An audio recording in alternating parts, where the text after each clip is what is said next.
Good afternoon, everybody. It's Lorraine Alternative Homesteading on May 12, 2025, and welcome newcomers. I know that there are a lot of newcomers here. I don't know if you're targeted or not, but you can certainly leave a comment down below and welcome. My name is Lorraine. I moved from Manalapan, New Jersey, a home I lived in for 30 years as original owner. I became targeted there. I'm not exactly sure why. I have several theories as to why.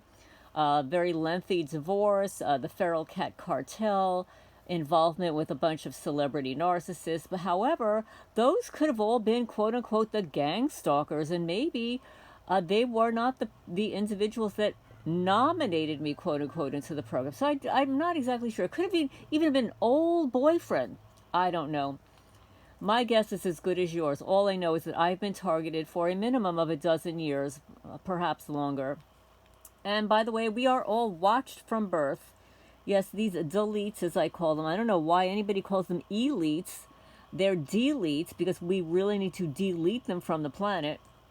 They're the psychopaths. They're the narcissists. They're the inbreds. They're the pathologicals.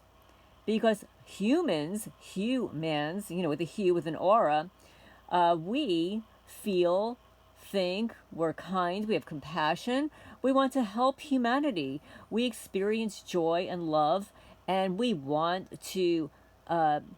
nature and animals and the sea life to prosper and grow our own food, etc. But the deletes, they literally want to delete all of that.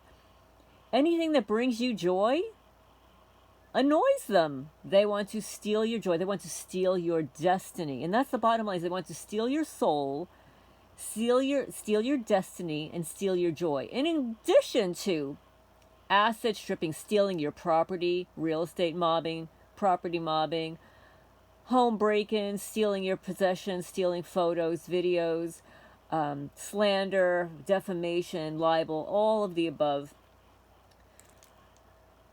So back in New Jersey, I became a targeted person. The Manalapan, New Jersey Police Department was absolutely, definitely involved. They gaslighted me, falsified incident reports. Then I would FOIA request them and I get a blank piece of paper. Even when I had an attorney, he ended up being co-opted by the police department and doing nothing for me. And this is what happens in the life of a targeted individual. Many people out there are totally unaware that they're targeted because it doesn't happen all at once. You are usually under covert surveillance for a year, 2 years, maybe even longer. They'll be breaking into your house a little at a time, going through your laundry, your photos, your financial information, your email list. They'll hack your laptop, your iPhone, follow you around. You'll know that your phone is hacked because it'll suddenly get very, very hot. The camera will suddenly turn around to be photographing you. Your phone will suddenly turn off just as you're in the middle of recording a copter flying over your property. But it's just a coincidence, So what I want to do is bring to your awareness, whether you're targeted or not, some of the tactics that they utilize. No, you're not crazy. This is really happening to you. It's happening to people all around the country and all around the world. New Zealand, Australia, China, the UK, very much in the UK, Germany, Poland, Russia. It's happening everywhere. It's happening everywhere. It is, how do I say it? It is an organized crime network that is so deep, has its tentacles everywhere. And the fact that our government and others pretend that it doesn't exist is absolutely criminal in and of itself. So I'd like to read something to you. It's called Bridging the Gap. And you know what? I actually think that I read this entire book when I lived in New Jersey because the author of this book, let me read it to you here. Let me scroll up here because I'm already on page 14 because that's what I wanted to read to you guys, starting at page 14. It's called Bridging the Gap. COINTELPRO, surveillance, the buzzsaw, gang stalking, and informants. And this is a book by GmB Bailey. I'll show you here. And I'm pretty sure I read this book, but of course I don't have it here. When I moved, a lot of things went missing, stolen, and even when I unpacked things, they then went missing and stolen. So I'll read some of the introduction and then read starting from page 14. So on the introduction, Bridging the Gap is a disturbing yet poignant look into modern day democratic surveillance societies. The book examines how this structure is used to discredit, disenfranchise, and destroy innocent citizens. And right now, as I'm speaking, I am getting targeted in between my eyebrows on the left side. So 1 second, let me get my trusted magnet here. Gang stalking, the buzzsaw, COINTELPRO. What do these words mean? And more importantly, what do they have in common? They are names that have been used to describe the systemic apparatus that reaches out to destroy and discredit those declared, this is the key, as enemy of the state. So who declared you as enemy of the state?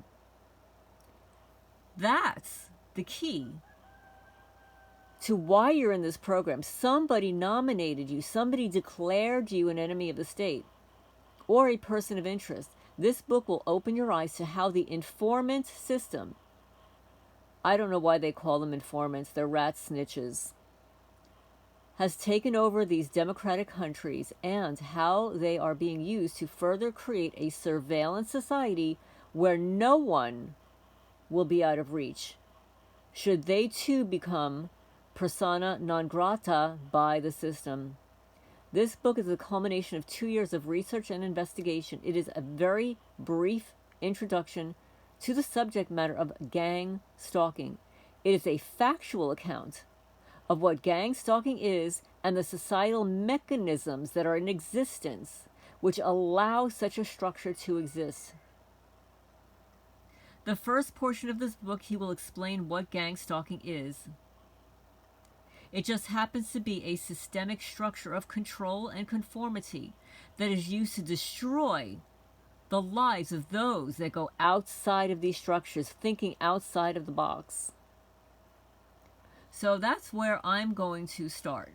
So right now I'm on page 4. I'm going to scroll down to page 14. And that's where I'm going to pick up, which is, what is gang stalking? What is gang stalking? In addition to being a covert investigation, gang stalking is also a systemic form of control. It has similarities to workplace mobbing, but it is called gang stalking because it takes place primarily outside in the community where the target or targeted individuals followed around and placed under intrusive and directed surveillance by groups of organized, covert, human intelligence sources, also known as informants, also called rat snitches. The target is monitored 24/7. Okay, the term covert human sources, that's an FBI terminology. The FBI named them that. The FBI wanted to give them a really nice label, title, heading, whatever, because it makes them feel good. And when they feel good that they've got some very important job to do, they're more inclined to do what they're told to do. So yeah, these losers, they just get this label that there's some confidential human intelligence source. They're basically a rat snitch. Mobbing can be understood as the stressor to beat all stressors. It is an impassioned collective campaign by co-workers to exclude, punish, and humiliate a targeted worker, initiated most often by a person in a position of power or influence. Mobbing is a desperate urge to crush and eliminate the target. The urge travels through the workplace like a virus, aberrant, with no redeeming qualities, outside the circle of acceptance and respectability, deserving only of contempt. As the campaign proceeds, a steadily larger range of hostile ploys and communications come to be seen as legitimate. It's because the person in a position of authority is overseeing this operation. Gang stalking is similar to workplace mobbing on an emotional and psychological level, but where mobbing happens primarily in the workplace, gang stalking is a covert investigation, what happens in the community. And as the gang stalking campaign moves forward, there is also an increase in hostile ploys, which come to be seen as legitimate. I don't see any legitimacy in harassing anyone for any reason at all. That's why we've got something called due process. Why would the government of a democratic country target and monitor an innocent person 24/7? Think of the cost involved. The person would have to be guilty to elicit some sort of attention. Average people are not important enough to have that much attention paid to them, much less by the government. And of course, these are the legitimate reactions that a person might have upon first hearing about gang stalking. It's hard for the average person to believe, to wrap your mind around, that innocent people are having covert investigations opened on them for months and years at a time. These are some of the responses, but let's take a look and see if these reactions are correct. That's the issue here. Many people do not realize that under the recent anti-terror laws, governments now have even more legal powers than they did before to invade the privacy of the average person. These laws allow investigations to be opened on private citizens. These laws allow for email, internet, phone, and other forms of communication to be intercepted. The laws enable informants to be hired to spy, peeping Tom, peeping Jane, on average citizens. They're hired to spy. That is breaking the law. Investigations can be opened for the most trivial of reasons. These laws are being abused in many countries. And I'll just say, oh, she's burning trash in the middle of her yard, which is like, I don't know, 50 acres away from my house. Meanwhile, back at the ranch in Kentucky, we're allowed to burn trash in our yards, as long as it's a certain distance away from other trees. Oh no, but the neighbors have to complain about that. They have to complain. Little rat snitches that they are. Oh, let's get a little gift card whores. So Scottish councils are using surveillance and security powers intended to fight terrorism and organized crime in order to spy on ordinary members of the public suspected of petty offenses, such as, listen to this, guys, breaching the smoking ban, playing music loudly, and dropping litter. Well, these are minor, totally minor offenses, but why would somebody need to be placed on a watch list for these stupid, innocuous reasons? And under the regulation of investigatory powers, RIPA, R-I-P-A, councils have the power to secretly film and bug people. They use paid spies, rat snitches, to inform on a suspect's activities and even intercept communications data such as mobile and landline use and information about email traffic. And I'm just going to say right now, I do not consent. It's none of your damn business. If you've been targeting me, you little effers, all of you people, for more than 12 years, let's go to court. Let's have subpoenas, interrogatories. Let's have due process, and we'll get a jury of my peers. How about that? I think that's the way to solve these investigations. That's the only way to do it. The same abuses were happening on a regular basis in the UK and other democratic countries as well. But in the UK, the laws were being used to open investigations, spy on individuals for putting out the garbage on the wrong day. Dog fouling, which I guess is dog pooping in the wrong place, antisocial behavior, and other minor offenses as well. It's a good thing that my neighbors don't live in the UK. Talk about antisocial behavior. It's beyond antisocial. Anti-terror powers were used to spy on a member of the public after his neighbor complained about his noisy wardrobe doors. Wardrobe? How can somebody hear you closing the doors inside your home and loud footsteps? The Fife Council was given permission to plant recording equipment in the neighbor's flat in response to concern that his or her human rights were being infringed upon because of the noise. So you see how this is flipped? Meanwhile, the persons whose rights are really being violated are the person who's playing the music. Everyone has the right to play music. And there are certain noise ordinances in certain towns and counties. To the best of my knowledge, there is none here in Jackson County. There's none here. But in some places like the suburbs of Manalapan, you could not play loud music beyond 10 p.m. You get a citation or fine. You definitely have the cops showing up at your front door. So this article goes on to say that in many cases, these investigations are more costly than the actual crimes they're looking into. Still, such investigations are becoming more and more common every day. And another case, there was a family that was followed around for 3 weeks. They were placed under 24/7 surveillance because the council believed they had given out a false address. Could you imagine? Absolutely absurd. I know for a fact that sometimes when I'm speaking, of course, because I'm under stress and I've got so much going on, sometimes I'll say the wrong date of the week. I'll say it's Thursday instead of Friday or Monday. And then I'll correct myself later on. And this happens, it happens to everybody.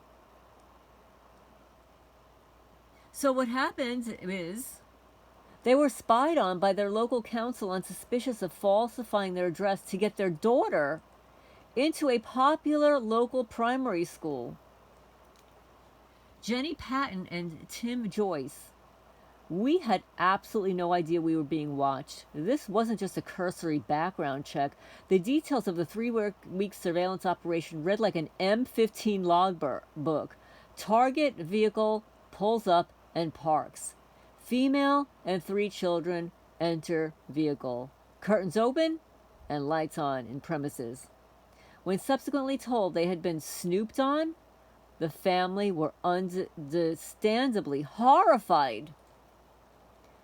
Many gang-stalking targets are placed under surveillance in similar ways for months, even years before they too, that they are being targeted by an organized surveillance apparatus. So what happens during a gang-stalking surveillance operation is very similar to what happened to many innocent individuals in the former East Germany, activist dissidents in Russia. Many innocent people of the former East Germany would be targeted for these covert investigations, and then their friends, family, and community at large would be used to monitor, prosecute, and harass them. In Russia, it was used by the state to declare activists, dissidents, or anyone they thought to be an enemy of the state as mentally unfit. And many were institutionalized using this form of systemic control. And that's what it is, it's control.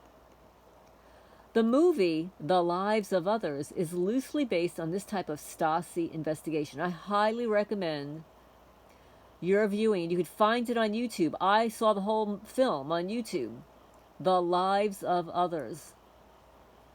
Many in Western countries do not realize that the psychiatric reprisal has not just been used in countries such as Russia and China. In many instances, this practice is being used in democratic countries like the USA and every state across the country.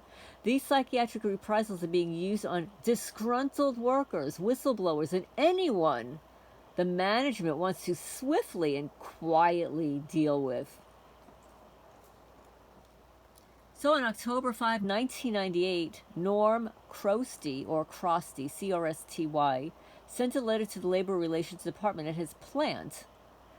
Crosty, for 13 years, and it's an electrician at the Ford Motor Company's Wixom, Michigan assembly plant, complained that he could not do his job because so many of his bosses were taking the necessary equipment out of the plant to work on their homes and personal business. Well, that is certainly a valid complaint if he can't do his job.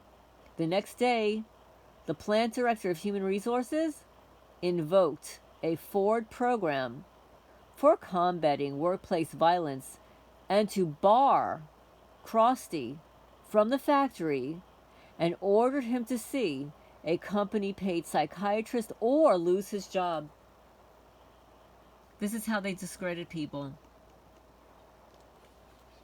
A little more than 14 months later, and 725 miles away, officials at Emory University cited a similar concern about violence to justify using armed guards to escort Dr. James Murtaugh off university property when Dr. R. Wayne Alexander, chairman of the Department of Medicine at Emory, ordered him to see a company-selected psychiatrist or lose his job. 6 weeks earlier, Murtaugh, a professor of pulmonology at Emory, had filed a false claims suit against the university, alleging that it had misspent millions of dollars in federal grant money.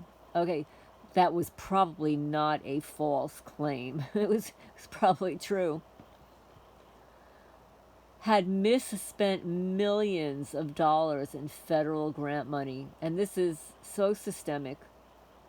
The closest thing to gang stalking that democratic countries have seen before this is McCarthyism, COINTELPRO, and Red Squad programs. Red Squad programs were used for monitoring and harassment of various groups.